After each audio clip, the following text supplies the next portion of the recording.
ठीक है ना। तो बेसिकली यहाँ पे बेसिकली क्या होना चाहिए कि जो हम ये फॉर्मूला अप्लाई कर रहे हैं μ2 by v minus μ1 by u is equal to μ2 minus μ1 by r. यहाँ पे μ2 जो है refractive index of refracting medium है ना। मान लो वो म्यू है, μ1 क्या होगा, एआर मीडियम, इंसिडेंट मीडियम जो है, इंसिडेंट रे का जो मीडियम है एआर मीडियम है, उसका रिफ्रैक्टिव इंडेक्स होगा। ठीक है ना। u will be infinity because parallel rays will always come from infinity, है ना। rays parallel to principal axis always come from infinity, वो हमेशा infinity से ही आते हैं। ठीक है ना। अच्छा तो v क्या होगा, यहाँ पे v गिवन है, v क्या होगा, अगर ये हमारा पोल पोजीशन है, इमेज यहाँ पे बन रहा है, यहाँ पे इमेज बनता है, तो v क्या हो जाएगा, v हो जाएगा 2r, v हो जाएगा 2r, v is equal to 2r, है ना। तो इसका मतलब है जब हम फॉर्मूला यूज करेंगे mu by 2r minus 1 by minus infinity, any वजह तो जीरो होने वाला है, that is equal to mu minus 1 by r, है ना। सो मेरा इक्वेशन क्या आया यहाँ पे, mu r is equal to 2 mu r minus 2r implies I'm getting 2r is equal to mu r, so r cancel, implies mu is equal to 2. So for the first part of this question mu का value 2r है। समझ में आ रहा है बच्चों। Question के पहले part के लिए म्यू कितना आ रहा है, 2। बेसिकली हम फॉर्मूला यूज कर रहे हैं ना, μ2 by v minus μ1 by u is equal to μ2 minus μ1 by r। तो यू हैव टू बेसिकली तुमको आइडेंटिफाई करना है ना कि μ2 क्या होना चाहिए, μ1 क्या होना चाहिए, v क्या होना चाहिए, u क्या होना चाहिए, r क्या होना चाहिए। ठीक है ना।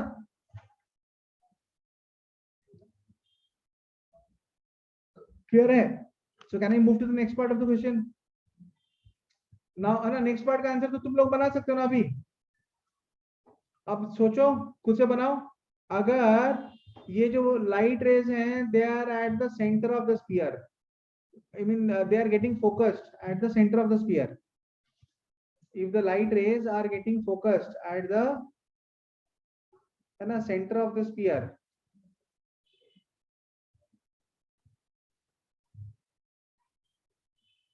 तब क्या होना चाहिए, मतलब तब रिफ्रैक्टिव इंडेक्स क्या होना चाहिए। Basically if the light rays are getting focused at the center of the sphere, in that case what should be the refractive index।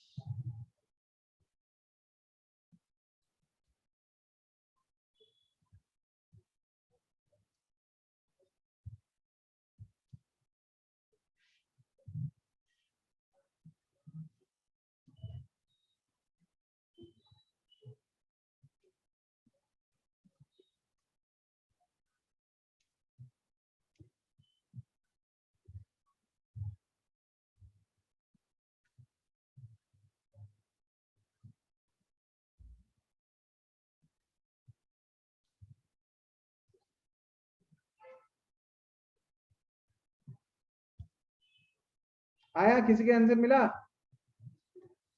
अब किसी ने आंसर निकाला, नहीं निकाला।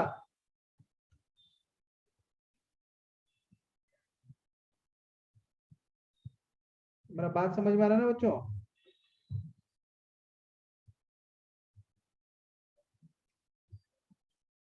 ठीक है ना।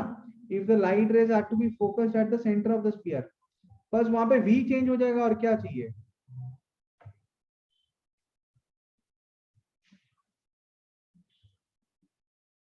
वो सेक्टर में रहता है। अच्छा अच्छा, ठीक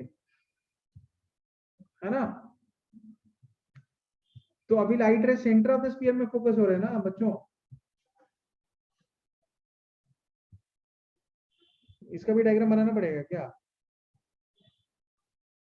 ठीक है, मैं तो सीख रहा हूँ इसमें, तो मुझे तो बड़ा मजा आ रहा है। नहीं, कॉपी करके स्फीयर बड़ा कर लेंगे। अच्छा, स्फीयर को हटा के उसको बड़ा कर देंगे। अच्छा अच्छा अच्छा, बढ़िया आइडिया दिया तुमने यार, है ना। तुम अच्छा ऑनलाइन टीचर बनोगे। ठीक है।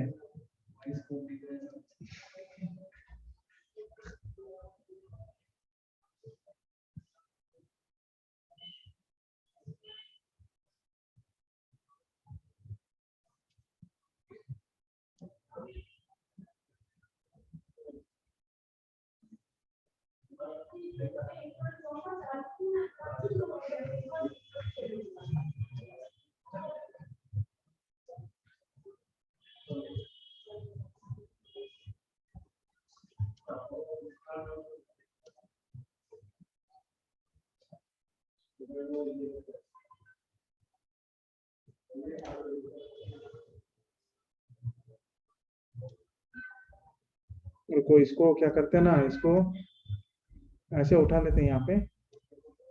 हम्म फिर स्वयं का आइडिया यूज करते हैं, स्पीयर को बड़ा करते हैं। स्पीयर हटा दिया। वाह, ठीक है ना, गुड आइडिया। तो फिर क्या करेंगे, और एक स्पीयर लेंगे, है ना। अभी कौन सा कलर का था, ये कलर था ना।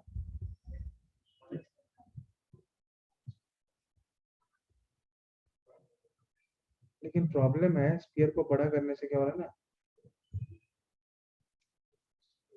हाँ मतलब ये 2R इतना बड़ा हो गया है कि ये ना सेंटर में दिखता नहीं है।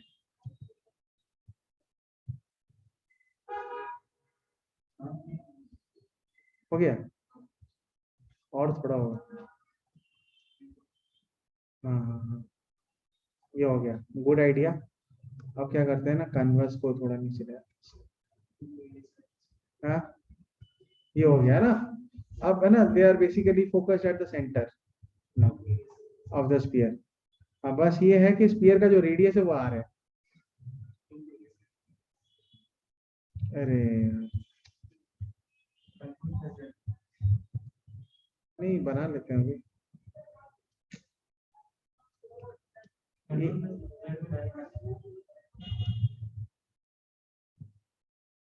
अच्छा, कंट्रोल प्लस जेड से आ जाता है।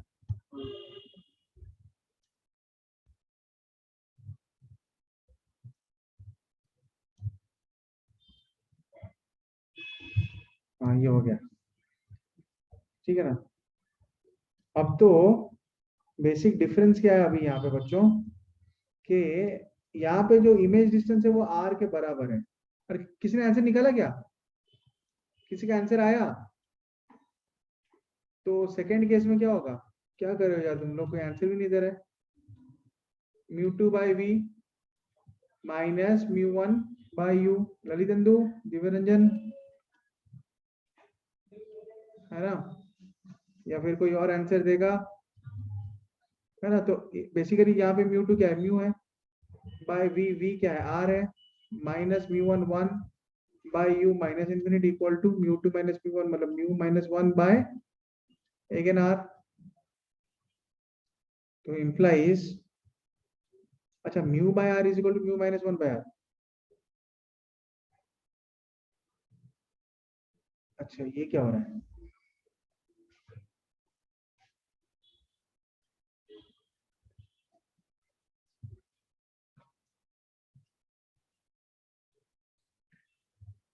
अच्छा इन्फिनिटी आएगा म्यू, म्यू अनडिफाइंड आ रहा है ना। मतलब ऐसा कोई केस पॉसिबल ही नहीं होगा कि आके स्पीयर के सेंटर पे फोकस करेगा,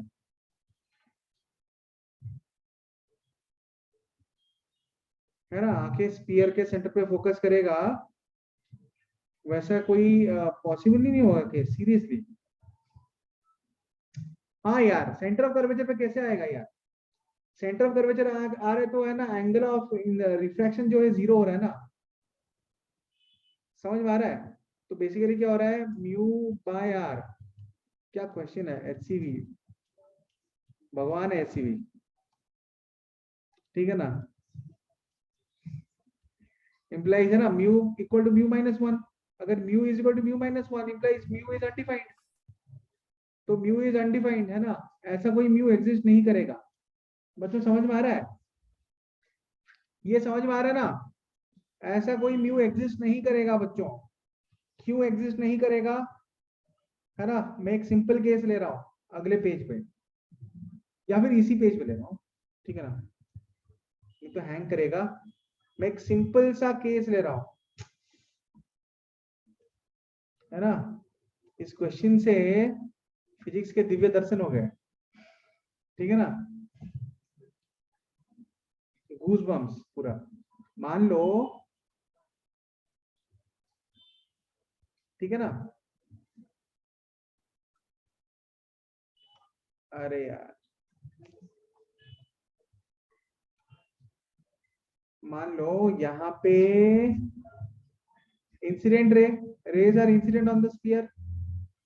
If the rays are incident on the sphere, तो मान लो रिफ्रैक्शन के बाद, रिफ्रैक्शन के बाद क्या होगा, रेज कहाँ पे जा रहे हैं, रेज जा रहे हैं कहाँ पे, इमेज के ऊपर जा रहे हैं.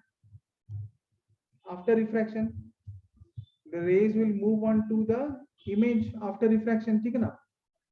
बेसिकली क्या हो रहा है, what is angle of incidence, क्या है, what is angle of incidence, angle of incidence मान लो आई है, लेकिन एंगल ऑफ रिफ्रैक्शन क्या है. हाँ, यहाँ पे एंगल ऑफ रिफ्रैक्शन क्या हो रहा है, जीरो हो रहा है. Is it possible, I will say that sine i by sine r, इस केस में स्नेल्स लॉ अगर अप्लाई करेंगे, sine i by sine r should be equal to mu, है ना. implies sin r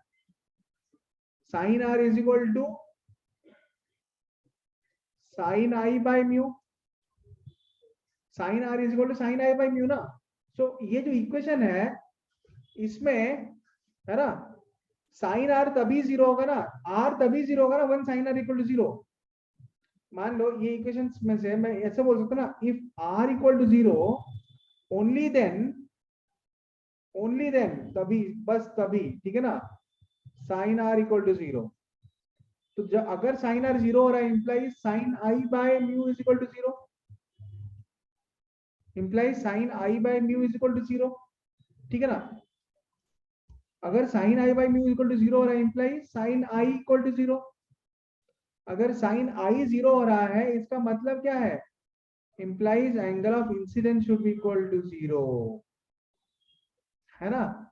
तो बेसिकली सिंगल सरफेस रिफ्रैक्शन में क्या होता है, एनी रे विच इज, है ना, which is directed towards the, है ना, which is directed towards the centre of curvature, है ना, of the interface boundary, of the interface which is spherical in nature, है ना,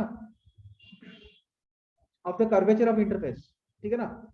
एनी रे विच इज, है ना, actually directed towards, any ray which is directed towards, the center of curvature of the spherical surface boundary, है ना, will always pass undeviated, है ना.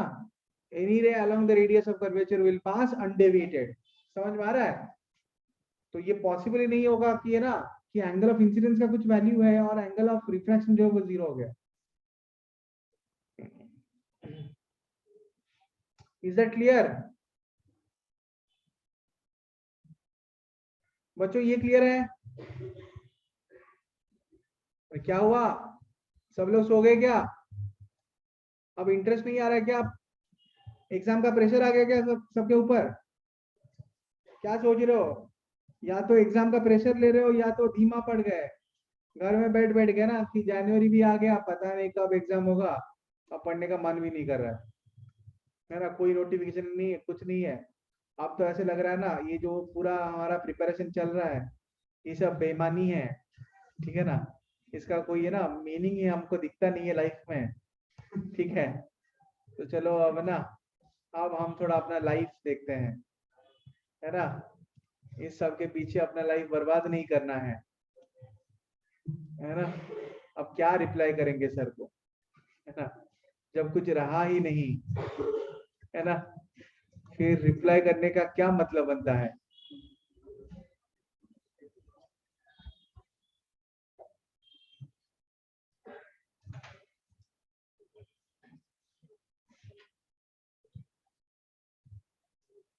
क्यों बच्चों,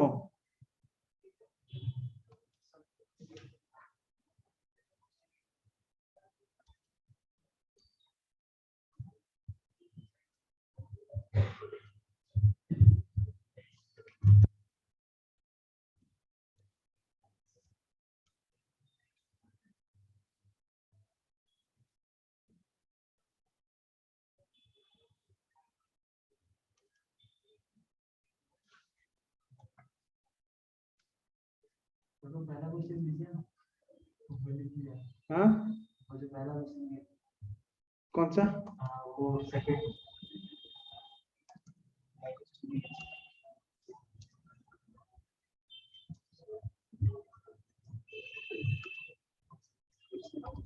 कौन सा क्वेश्चन? यहाँ से सेकंड उस रो में सेकंड। ओहो, वो देंगे देंगे। ये क्वेश्चन आ नहीं रहा है, मुझे पता नहीं चला क्या हो रहा है, सिलेक्ट क्यों नहीं हो रहा है? वो सिलेक्ट होने के लिए मना क्यों कर रहे हैं? भाई सिलेक्ट हो जा, सिलेक्ट हो जा। अरे क्या हुआ इसको?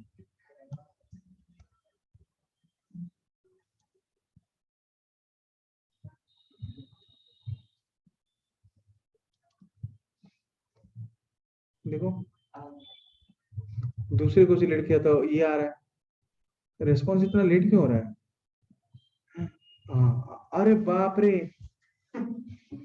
अभी रिस्पॉन्ड करना था, है ना? हाँ, अरे बाप रे, अरे क्या है?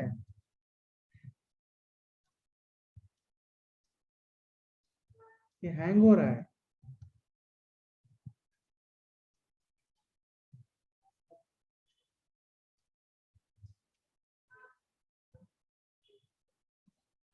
हाँ बच्चों, ये क्वेश्चन देखो।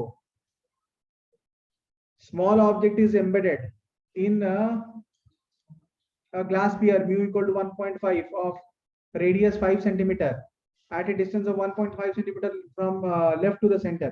Locate the image of the object as seen by an observer standing to the left of the sphere, bit BA to the right of the sphere. अच्छा, एक छोटा सा ऑब्जेक्ट है, it is embedded in a glass sphere. हाँ, उसका radius 5 centimetre है, at a distance of 1.5 centimeter to the left of the center। अच्छा, समझ में पूरा आ गया मुझे, ठीक है ना? Locate the image of the object as seen by an observer,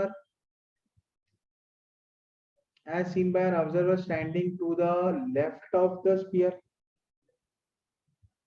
and to the right of the sphere। अच्छा, image of the object,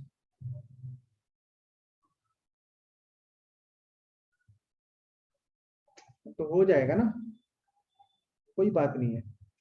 कोशिश करो ना बच्चों, ये सब बनेगा ना, ये सब बनेगा सिर्फ और सिर्फ रे डायग्राम से। रे डायग्राम तुम्हारा पक्का है ना, आंसर भी पक्का।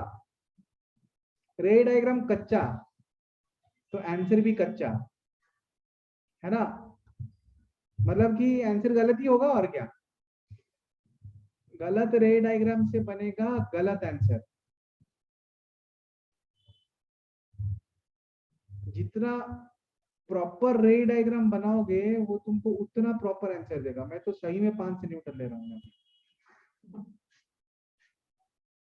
है ना? जब मैं क्वेश्चन पढ़ा तो मुझे लगा कि यार ना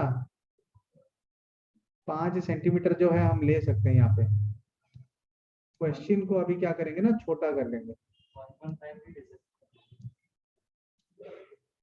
मैं तो पूरा एग्जैक्ट डिस्टेंस लूंगा ना अभी।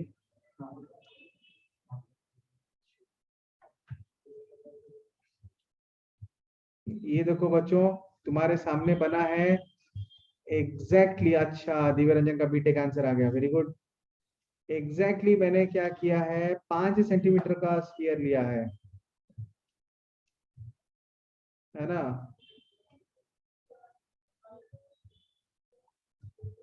So this is a sphere of exactly 5 centimetre, ठीक है ना? अब ये अगर सेंटर दे देता ना तो थोड़ा इजी होता प्रिंसिपल एक्सिस बनाने में। वो शायद प्रीमियम वर्जन में मिलेगा।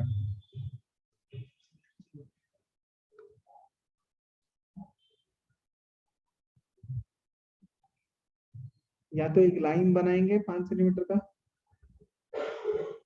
उसके ऊपर ही लोकेट कर सकते हैं 2.5 सेंटीमीटर लेकर। हाँ, ऐसा काम कर सकते हैं ना।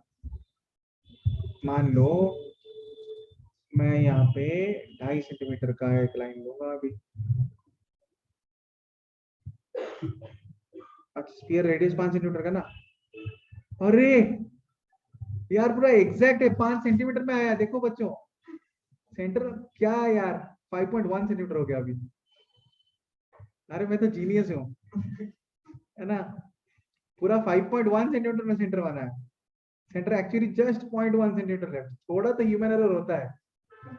Yes, this is achievement. अरे यार ठीक है ना, पूरा सही जगह पे सेंटर लिया। हाँ रिकॉर्डिंग चल रहा है ना, रिकॉर्डिंग चल रहा है, ठीक है ना, इतना एक्यूरेसी है।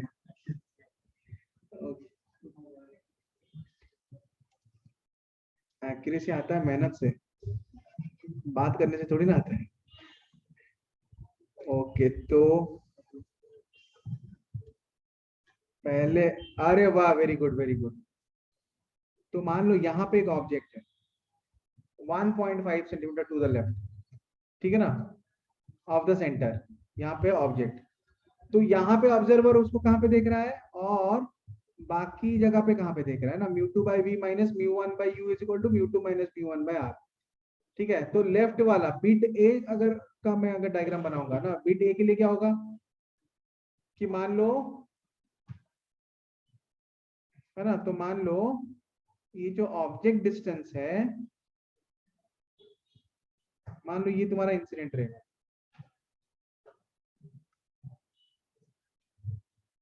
मान लो ये हो गया इंसिडेंट रे,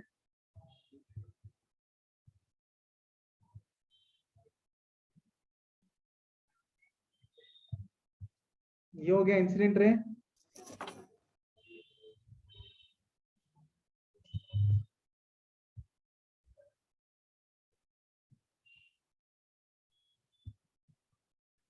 है ना, और ये हो गया रिफ्लेक्टेड रे, और इमेज जैसे मान लो कि यहाँ पे बन रहा है, ठीक है ना, बेसिकली है ना, it should bend away from the normal, है ना। तो क्योंकि है ना ये डेंसर टू रेयर मीडियम जा रहा है, इसका म्यू है और इसका 1 है, ठीक है ना, मतलब म्यू इसका 3/2 है, तो definitely it must bend away from the normal, ठीक है ना। नॉर्मल अगर खींचेंगे, नॉर्मल जो है वो होगा रेडियस,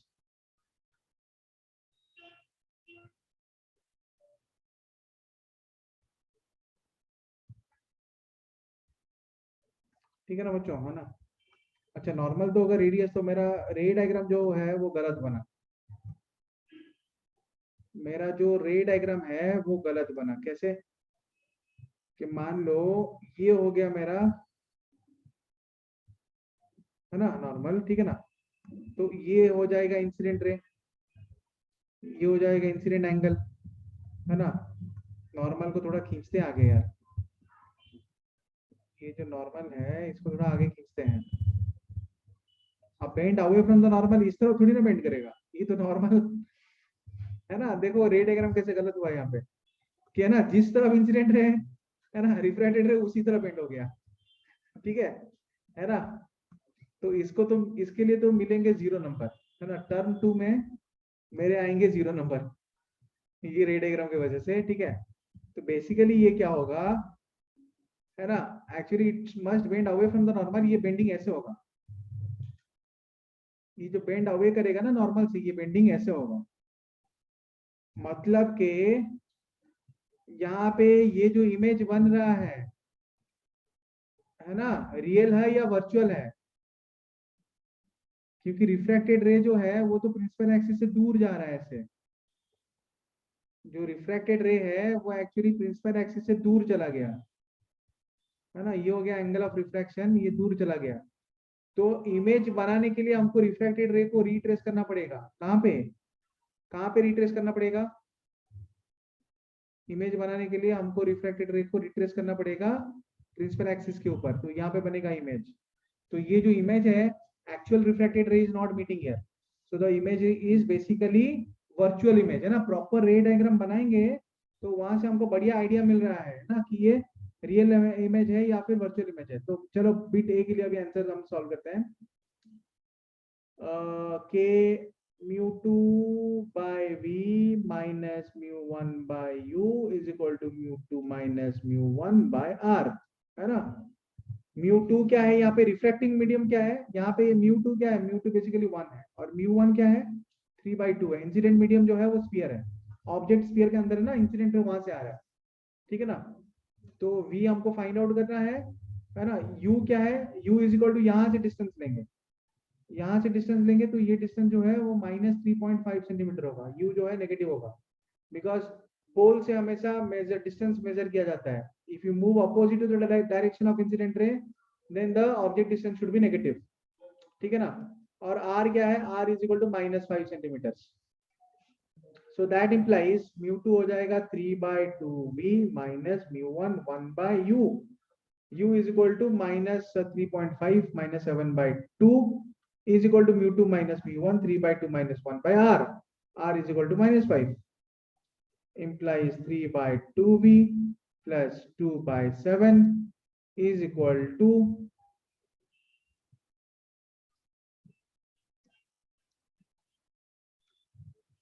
-1/10। समझ में आ रहा है बच्चों? तो implies 3/2v is equal to -2/7, ये देखो मेरा आंसर भी नेगेटिव में आ रहा है, which suggests that image distance is, है ना,